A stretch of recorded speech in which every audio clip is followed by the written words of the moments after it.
You've made it to Pat Powell's Sonic Exchange.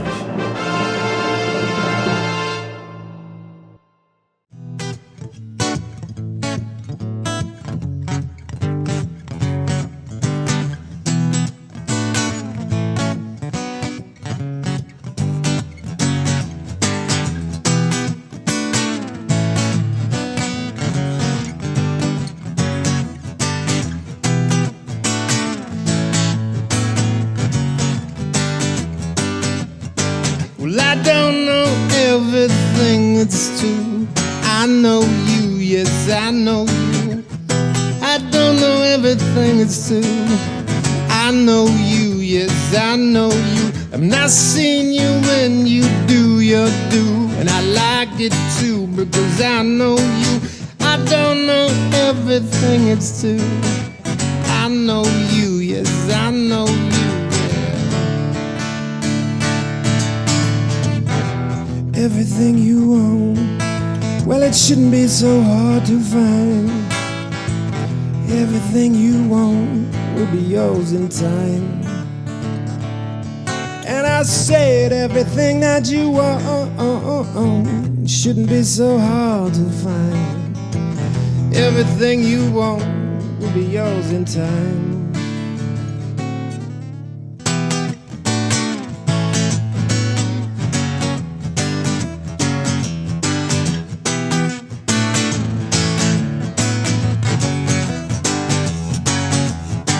Well, I don't know everything, it's true. I know you, yes, I know you. Well, I don't know everything, it's true. I know you, yes, I know you. And I know you like the ladies too. They like you, oh yes they do. I seen the way they look through you, pretending that they don't want to. Well, I don't know everything, it's true. I know you, yes, I know you. Everything you own, well, it shouldn't be so hard to find. Everything you own will be yours in time. And I said everything that you own shouldn't be so hard to find. Everything you want will be yours in time.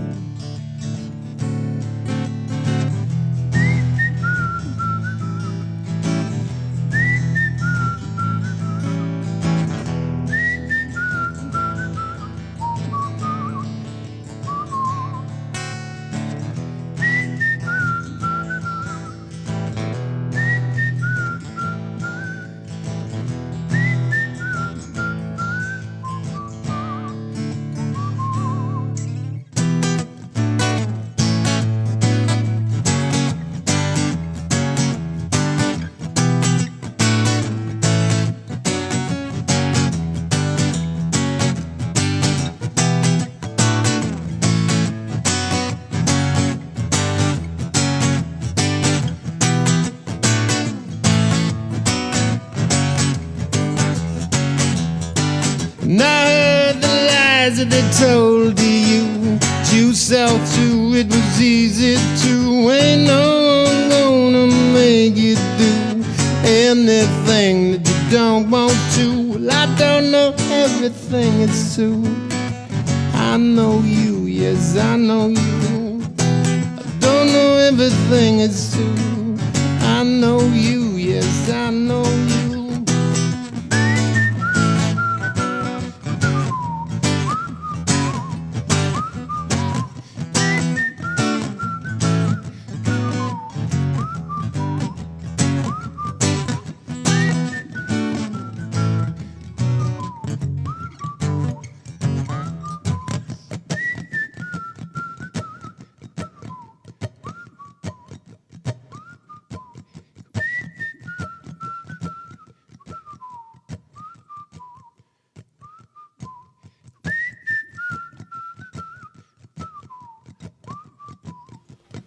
Welcome to Pat Powell's Sonic Exchange.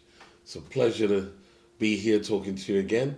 And I have a dear colleague with me by the name of Tom Hespe. We did work together a while back, and we've run into each other recently, which was a beautiful thing. Great to reconnect. Tom, why don't you tell people a little about yourself? Pat, well, it's a real pleasure to be here with you too again after all these many years. We were just talking about getting old and all that crap, but hey, we're still here and that's what's important. I am a multi-instrumentalist. My first instrument was saxophone, and that's how we kind of embarked on our musical journey. I still play the sax, but along the way I have also picked up guitar. I write my own songs. I sing a little bit. Well, I sing a lot actually. I've been writing songs, I guess, for nearly 30 years now. Continue to do so. I played bass for many years in a country band. Sax, sort of done a lot of different stuff, I guess, basically. But saxophone's my number one instrument, where I started. And I'm a great fan of improvised music. I have a pretty broad palette in terms of what I listen to and what I play and what I'm interested in. But I think what we were touched on earlier before was that kind of spark of being in the moment and being spontaneous and being open to whatever comes along, and you kind of get that through playing lots of different people and seeing what comes up. So I'm always open to new adventures and new stuff, and I guess at the moment what I'm doing is been playing with a couple of people who are Sydney-based people, Ross Warwicker, you would know, on keys, and Jed Wesley Smith, bass player, and a bunch of other people, but just kind of exploring where I want to take my own songs and my own music, but also leave some avenues and opportunities for me to really get my sax on, because I see them as really different aspects of expression, and they're complementary and fun, and so that's kind of what I'm about. So, as a songwriter, do you have any ideas on how to protect intellectual property now that we're fully digital? That's a really interesting and challenging question. Personally, I think one of the and this is something that I've always, not always, but what I've endeavoured to do in recent years with my stuff is to make sure that everything that I write or record or have in any kind of semblance is kind of copyrighted or registered before I pop it online. I don't just go, here's a new song I wrote, have everyone have a listen to it. Because absolutely for that reason. I think it's important to kind of maintain a protectiveness over your own stuff. And I think the internet is just such a slippery, open, anything can suck out of that anywhere and go anywhere. And so I think it's just being able to put your stamp on whatever you've done and how you've done it and why you do it and what it means, and give it a name and give it a date and authorship and all that sort of stuff. So I really endeavour to do that as much as possible. But it's... Look, the flip side is, as a songwriter, we all steal stuff from everybody else, so nothing is really original in that sense. That's pretty true. You got to maintain your identity, and I think being aware of that as a, the older I get, the more I appreciate that the stuff that I've done and the stuff that I do and what I'm interested in is very much part of my identity and my voice, and that is a unique, special thing. And kind of holding on to that is... How good has this been, listening to Tom's interview with you so far? I've been really, really enjoying everything he's got to say. It was exciting just talking to him. I've known him for a long time, but we hadn't seen each other for a while, so it was really good to catch up and kind of get into some nitty-gritty stuff. Yeah, and he really brings an energy, I think, that just transcends the screen. You just feel like you've known him forever. It's a really casual chat. But something that he said that really grabbed my attention was, the statement, you've got to put a stamp on what you've got. Before you upload it, before you share it with the masses, make sure you got your name on it and that people know that it's yours. And I always thought that was a really complicated process. So down the rabbit hole we went and did a little bit of looking, and it's actually, I didn't realise how easy That's ridiculously it easy. was. I know. So for those of you who, like me, thought it was really difficult, it is literally just a matter of writing it down and putting your name on it. Yeah. In Australia, your copyright is automatically, it's free, it's automatic. You don't need to go through some fancy process and list it anywhere. Obviously, the more you write down, the better. The better. List your vocals, list your charts, list all of those things, and if you can, record it and upload it. Absolutely. And upload it that it's yours, and when that was effective from, and you have honestly just copyright something for yourself, which Worldwide. reminds us- yeah. And the other aspects are then to join those performing rights associations and collections agencies, not collections like debt collectors, like musical collections agencies. So we're talking in Australia, that's APRA, AMCOS. Overseas, it's like ASCAP or CSAC or BMI. And what they will do is, once you've registered your work with them, they keep a lookout for all of the times that's being used, and you start getting your money coming in. So There was a great story, I'm trying to think, is it John Butler? Had a big hit here with a song, I think it was called Zoo. And somebody used it at halftime in the World Series playoffs in America. And he got remunerated for it nice and handsomely. because someone had stolen it. Oh. And there you go. There you go. There you go, boys and girls. That's why you write your name on everything in case you lose it. So do you think the musical landscape has changed with the advent of streaming? Absolutely, yeah. Yeah, streaming is very much a double-edged sword, but basically, obviously, the benefit of it is that you can get your stuff everywhere. Yeah. That's the benefit. There are really no other benefits. I agree. It's the- certainly the- not forthcoming with funds. No, and the downside is that as a performer, as a writer, as an artist, all that stuff, you get... Can I swear on the camera, Jerry? Yeah. You get fucking do whatever ripped you off want, as long as you big don't time. make me edit like that. You don't have to work too much, it's fine. It's all We'll cool. just leave it in. Yeah, look, obviously streaming has basically decimated the music industry in terms of royalties. There's not much else to say apart from that. It's really cut and dried, unfortunately. So what do you think of the challenges that artists now face because of this new mode of consumption? The challenges that artists face as a result of the prevalence and basically all consuming reality of streaming is that people have to, I think to succeed, you have to be an outstanding performer, because streaming is one thing, but you're not going to make any revenue from that. So you've got to be able to cut it on stage live. You've got to be able to tour. You've got to be able to put an act together. You've got to be able to do all that sort of stuff. I think it means that people also have to really have something unique. One possible benefit or potential upside is that it means that there is this possibility, because it's completely democratic in that everyone can go everywhere all the time. It means that little quirky things that maybe the industry 10, 20 years ago wouldn't have said that's a safe bet. Yeah. All this weird shit comes up where you go, wow, okay, that I wouldn't have expected that, but now that is a valuable asset within the industry, and those. So in a weird way, it's kind of hasn't sidelined the record companies, but it has made them change their approach to A&R and stuff like that. Yeah, that's true. Maybe. So, based on that thought, do you think there's a more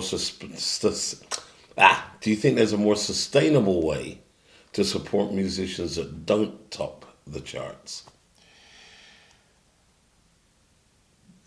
Is there a more sustainable way to support musicians who don't top the charts? Well, I think to answer that question, we've got to look at what the charts actually represent and what they are, which, to be honest, I don't know too much about really what that is anymore, because does anyone buy a physical product, and is it about streaming? No, really, it's about downloads and streaming. Yeah. And I think that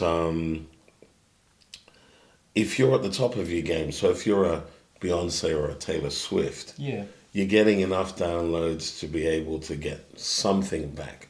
Nowhere near enough, Yeah. and certainly not what its value should be. Absolutely. But you get something. But if you're at the bottom of that rung, if you're playing a lot, Yeah. then obviously you can make a living from your ticket sales and your merch or Yeah. whatever else. But other than that, you're kind of caught between a rock and a hard place. Yeah, yeah, absolutely. And unfortunately, I don't see a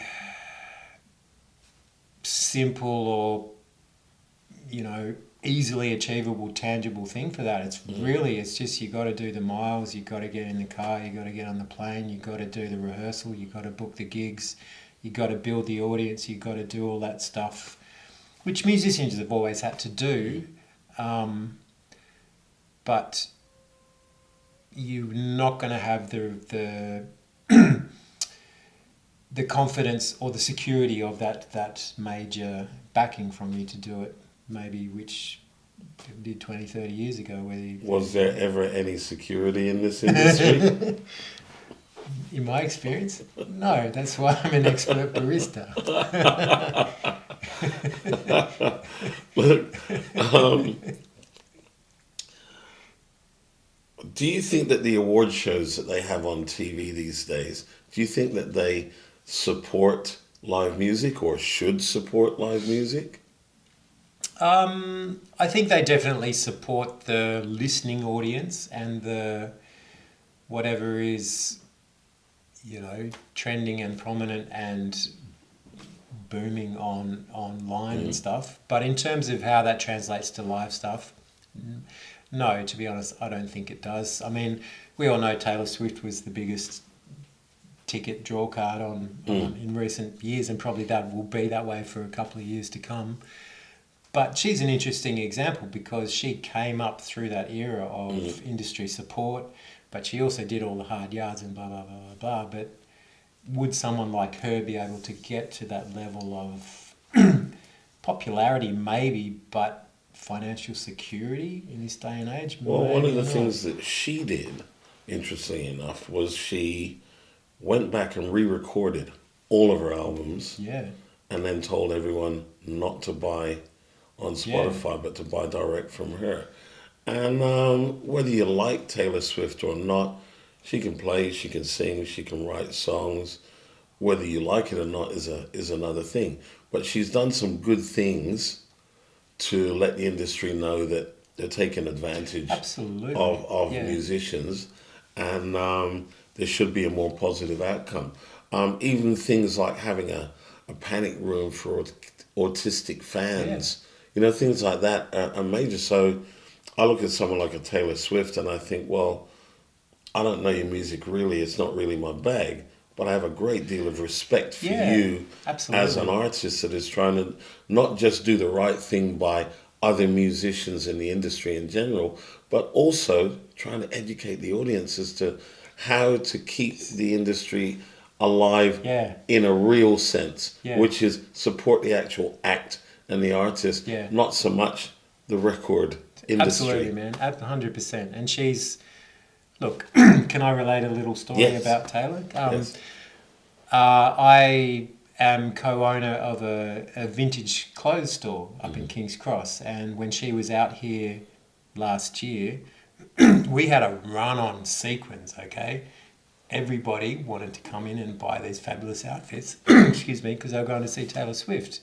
And it was really, really inspiring in a way because it was pretty much female-driven. It was women, it was mums, it was daughters, and that wasn't the only demographic, but it was very much where we support her, we love her thing, and we're going to go in there and just support her approach to putting on a show. And it was being at the event and being part of that whole thing. And I think part of her thing, which is really, really powerful, is bringing people together and being able to be inclusive and be supportive. And you're right, she's done that on her own, and she's done it under her own steam, or with her own, you know, she's basically said, this is the way I'm going to do it. Yeah. And if you want to tag along with me on that ride, this is how it's going to be. Hats off to her. And power to her, absolutely.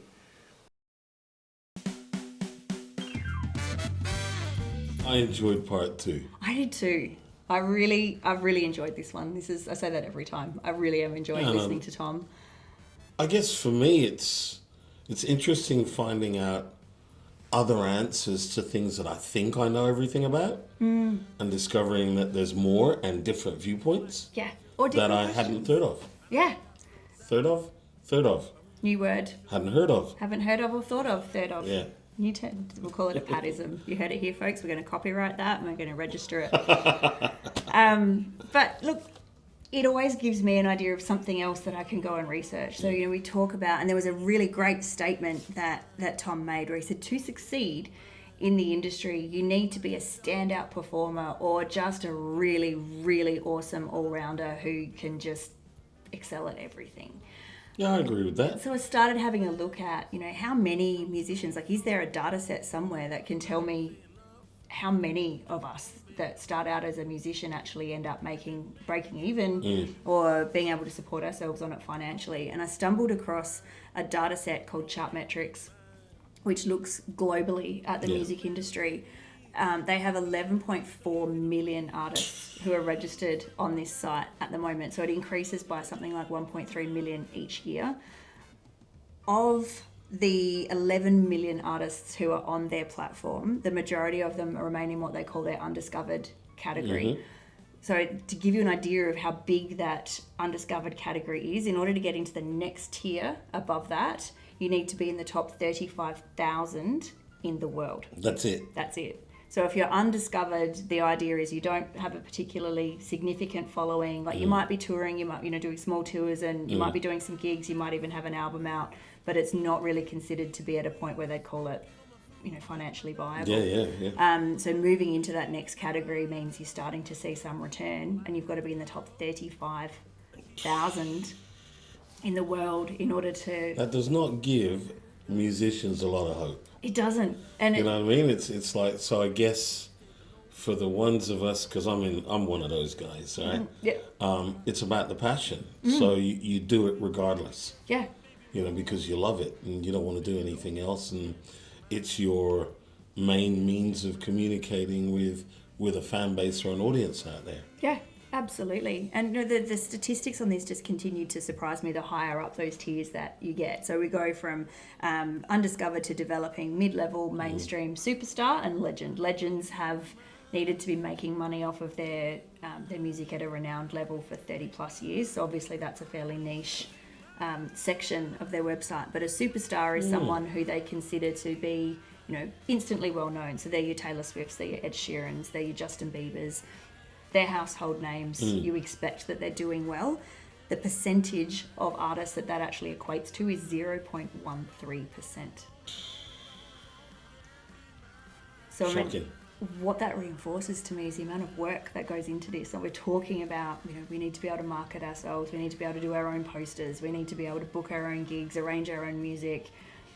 All of this stuff that goes into bringing yourself out of that, I have an idea, I'd like to play music, into this is actually something that I'm doing that's working, times literally 11.4 million in order to get to that level that people... 35, that's nuts. It is. But it makes you feel a little bit better that when you're not one of the top 35,000 out of 11.4 million, that you're not alone. At least you're in good company. Yeah. Really good company. Really good company. There's a few of you around. Just a couple. Yeah. So I thought that was fascinating devastating, and also, I don't know what the word is, but just I don't know, but I do understand that myself and the greater majority of us that are not earning enough to support ourselves are not going to quit anytime soon. nope. It's a caring, sharing thing. I'm always going to do it, Yeah, and I'm not going to stop until I can't do it anymore. and we don't want you to. You know, thank you. Thank you. You know what I love you. But 11.4 million new people added to that platform every year. So again, you're in good company of there are so many people out there who have such a passion for it. But then how fascinating is it that we've got, 11.4 million, not just who are making music, but 11.4 million who have gone to the effort of uploading their stuff to this particular platform. So, it brings it back a little bit. So many people trying to make something out of music, and yet it's only 0.13% of that population, or the population in general, who's making that so big. I guess to some extent, the ones that do get to that top level acquire the different skill sets that you need and use them, to their best ability, as opposed to the ones that are lower down who are just focused on the music and nothing else. That whole thing of having to do your own marketing and your media and your processing and your producing, and you've got to be everyman and wear all of the hats just to break even. Or at least know the people who can. And I guess that goes without saying, is that the further you start to climb up that ladder, or the longer that you've been in the industry, the more people you start to cross paths with who can help you out. Like, I'm good at making posters, or I know somebody who can help book, or Taylor Swift said something years ago at her high school. She went back and did a speech to all the school leavers, and she made no bones about the fact that she wasn't potentially one of the nicest girls in high school. But she said there are people, if you're one of those hardworking people who knows their stuff, you're the person I used to pick on, and now you're the person I look for to hire. Yeah. So, knowing when you get to that level and you've got that much influence, that it is about having the right people in your team to help project you, through those tiers from, developing into superstar, becomes really important. And I think the networking aspect of the music community, as opposed to the industry, is I think really central to it. Is a family, it is a fraternity of sorts, and we do help each other out. Most of us wouldn't get anything done without the support of our musical family. It just wouldn't happen, because as we've just said, we're too far down the rung to be pulling in the money to pay for it. So it's a case of everyone doing everyone favors, which we all do. And I like that. There's a side of that I love. But there's a side of me that wants the house same as the banker gets, and the soccer player gets, or the garbo. Years ago I went for a job as a garbo and I couldn't get it. But again, it was the reason behind it was I would be finished early and I could go out and do gigs. Yeah. Right? But I couldn't get it because my dad or my uncle or my brother weren't working for the council. Right? But that was years ago. That's how it was. I don't know that it's changed much, actually. Yeah. But I always looked at what can I do to augment music so that I can do more music. And to be honest, doing anything got in the way of doing music. So the decision I made, and a lot of my friends made, was, okay, so we don't have all the trappings, but at least we're playing. Yeah. And we're generally happier for it. That's not to say, if someone came along and said, Pat, here's a house, I'd say, no, I wouldn't. But Gimme. I still think that I smile more than most people because of music, and I think that most entertainers of any ilk feel the same way. So most artists are going to struggle with limited revenue streams. Do you have any ideas on how to improve that?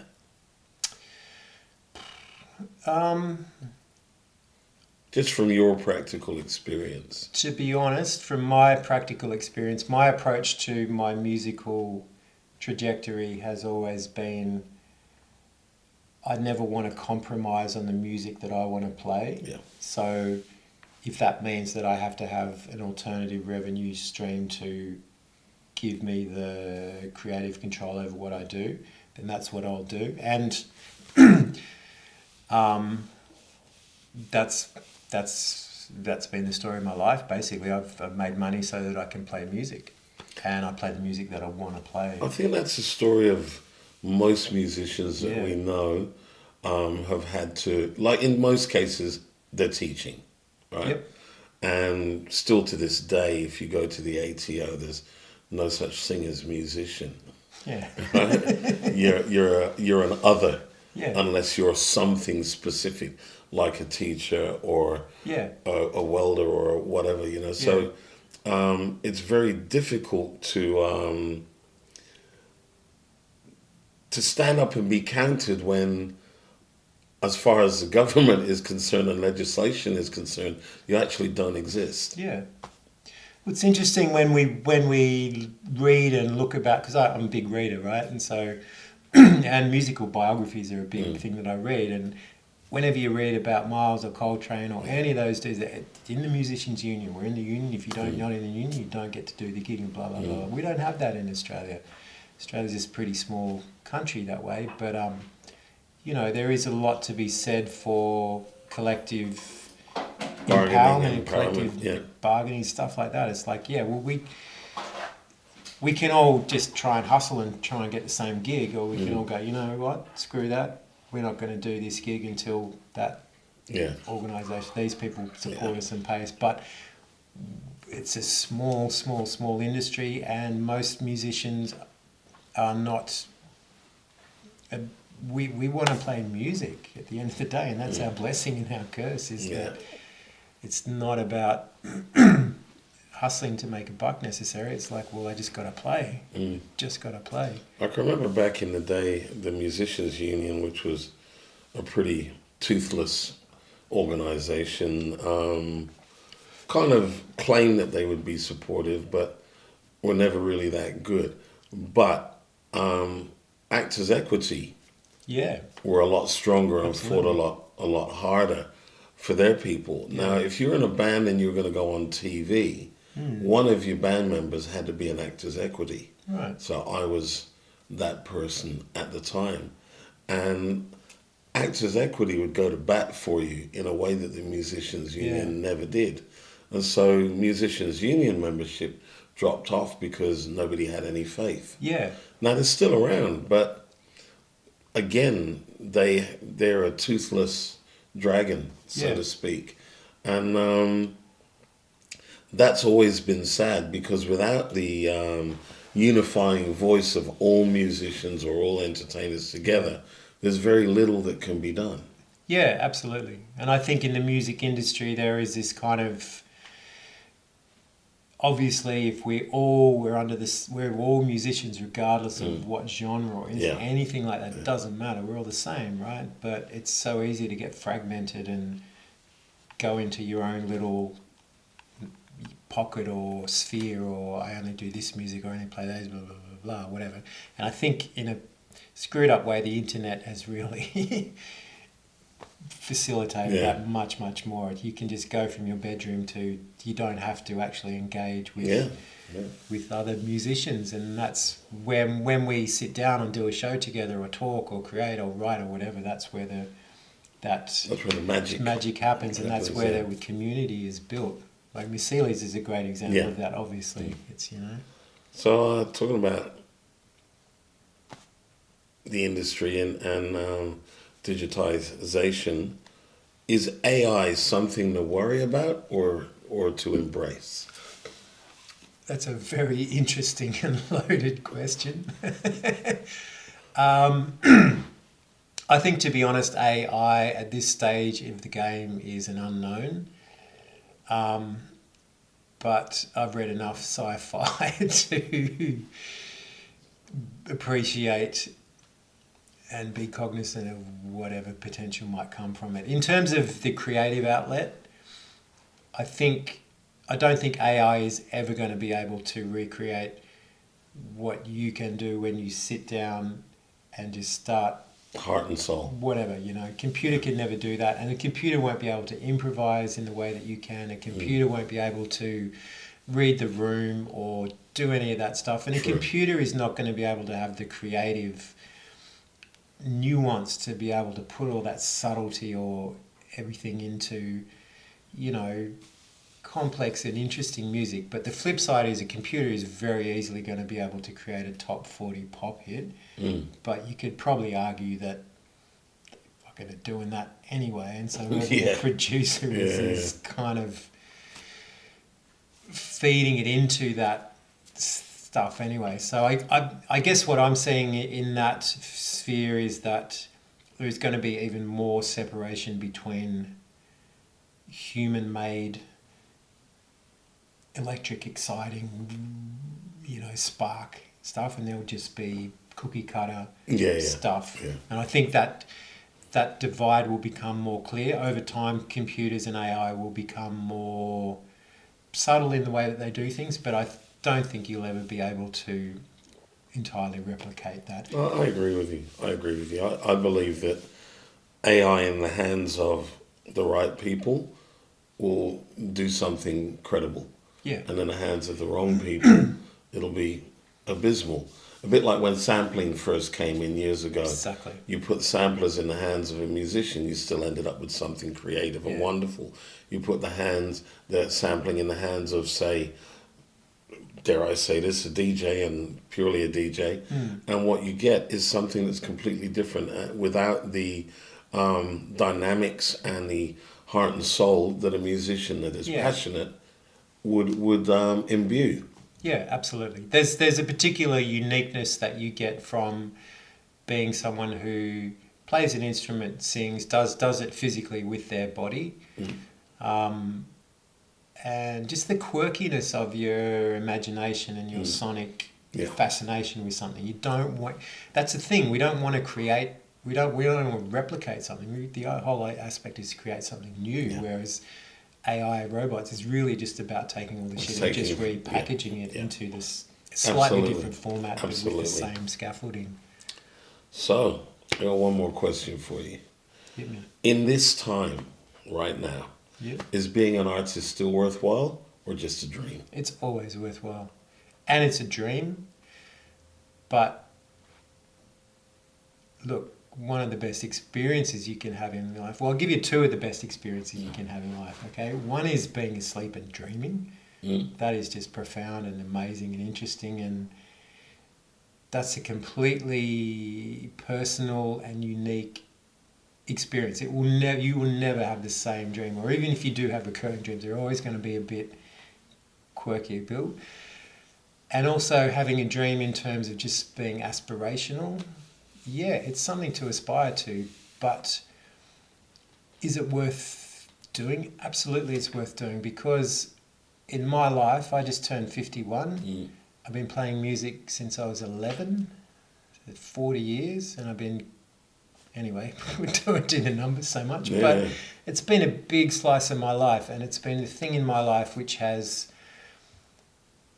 given me the most profound experiences, the most spiritual and uplifting experiences, engaging with people on a one-on-one level, just sitting in a room with someone playing music, playing on a stage to tens of thousands of people, seeing your music go from whatever, all of that stuff, the creative aspect in it is just so inspiring and cathartic and rewarding. There is nothing more rewarding than music. I was talking to my friend just on my way here, whose friend had just lost her daughter, and he's a musician, and we were talking about what was going on for him, and he just said to me, Tom, I've just got to play. It doesn't matter what happens. I've just got to do that to make my soul feel. I'm putting words into his mouth now, but that was basically the message. It's like music is the medicine, and it may not be that when you start doing it, but after a while, if you persevere and if that becomes part of your identity and part of your way of being in the world, then if you don't do it for a while, you start to feel sick. Things start to go wrong. You just got to do it. And Look, we live here in Australia and we do kind of all right compared to a lot of places around the world. You go to any third world country that's struggling, that has, earthquakes, tsunamis, you name it, violence, the whole bit, they all have music. And music is massive. Yeah. It's the one thing that brings them out of their day-to-day pain and struggle is music. And it doesn't matter where you go in the world, you can communicate using music. Absolutely. So I agree with you. yeah, absolutely. Okay, thanks, Tom. That's right.